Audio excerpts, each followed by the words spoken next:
Education টিকে আসামচল সকলোকে স্বাগতম জনাইছোঁ।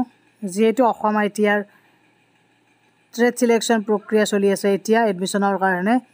এডমিশ্যন কৰাৰ আগত ট্ৰেড চিলেকশ্যন কৰোঁতে কেইটামান একেবাৰে গুৰুত্বপূৰ্ণ কথা যিকেইটা মন কৰিবলগীয়া, মই আজি এই ভিডিঅ'টোত সেইকেইটা কথাই ক'ম। তাক ফ'ল' কৰিবা, তেতিয়া নিশ্চয় এটা ভাল ট্ৰেড ল'বলৈ সক্ষম হ'বা। প্ৰথম কথা আপোনালোকক মই কওঁ যে ট্ৰেড যিসকলে চিলেক্ট কৰা নাই এতিয়ালৈকে আৰু যিসকলে কৰিছেতো কৰিলে, যিসকলে কৰা নাই প্ৰথমতে কি কৰিবা, আমাৰ ষ্টেট গভৰ্ণমেণ্ট আৰু যিটো আছে আৰু প্ৰাইভেট, আমাৰ গভৰ্ণমেণ্ট আৰু প্ৰাইভেট এই দুটা বস্তু মন কৰিবা। প্ৰথম যিহেতু আমাৰ বহুকেইটা কাউন্সিলিং হ'ব, গতিকে প্ৰথম তিনিটা কাউন্সিলিঙত কোনো ধৰণৰ প্ৰাইভেট ITI চিলেক্ট নকৰিবা, কোনোবাই ক'লেও চিলেক্ট নকৰিবা, কাৰণ মই মোৰ নিজৰ এক্সপিৰিয়েঞ্চৰ ফালৰ পৰা কৈছোঁ।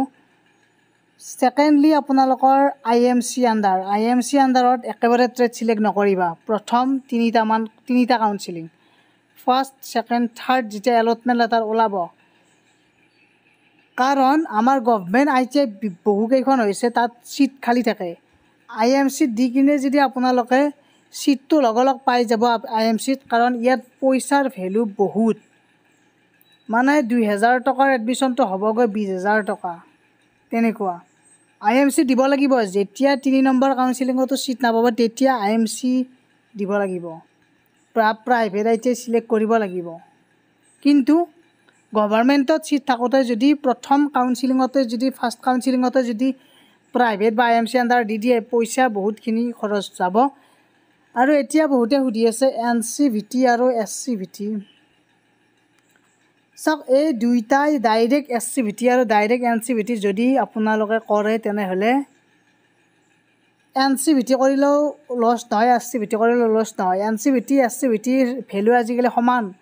SCVT বহুতে ভাবে SCVT ষ্টেট গভৰ্ণমেণ্ট, এইটো নেশ্যনেল, কিন্তু SCVTৰ দ্বাৰাই ৰেলৱেত আপোনালোকে এপ্ৰেণ্টিছ কৰিব পাৰে, ONGC চাৰো চাইডে পাৰিব। গতিকে দুইটাই আজিকালি সমান কৰি দিছে, কাৰণ যিহেতু আমাক স্কিল লাগে, মেইনটো হৈছে স্কিল যেতিয়া এখন কলেজত স্কিলটো যেতিয়া ছেম পাব, NCVTৰ কেণ্ডিডেটজনে যিমান SCVTৰো সিমান। আৰু বিভিন্ন ITIত NCVT নাই, য'ত NCVT আছে তাত SCVT নাই, তেনেকুৱা। গতিকে এই দুটাৰ কোনো পাৰ্থক্য নাই বুলি মই ভাবোঁ। গতিকে এই দুটাৰে য'তে যিখন ITIত যি থাকে তেনেকৈ চিলেক্ট কৰিবা। তাৰে পিছত আপোনালোকৰ মেইনলি ফ'কাছ কৰিবলগীয়া কথাটো হ'ল যে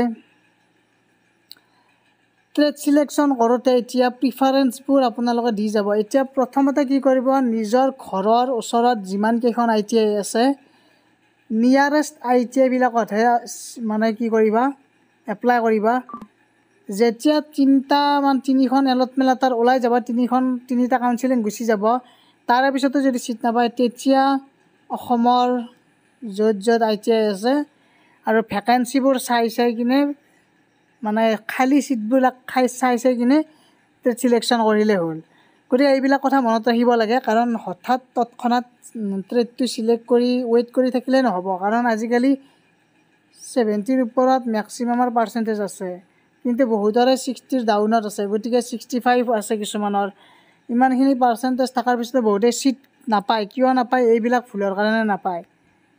গতিকে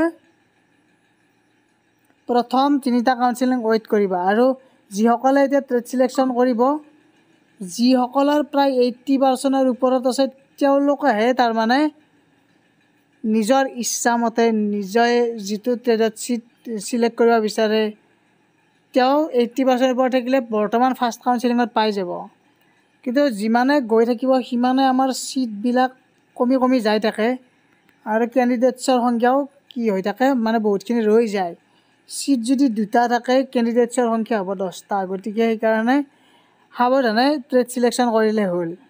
প্ৰাইভেট ITI আৰু IMC আণ্ডাৰত নিদিবা এতিয়ালৈকে, কাৰণ প্ৰাইভেট ITIত প্ৰায় তাৰমানে 40-50 হাজাৰ টকা 2 বছৰীয়া ট্ৰেড এটাত খৰচ যাবই, মানে দিবই লাগিব।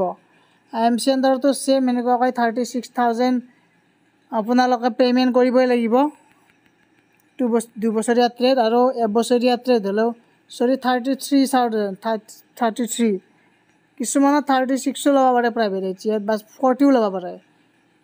গতিকে 1 year ট্ৰেড হ'লে বাৰু 15,000 মানত হৈ যাব।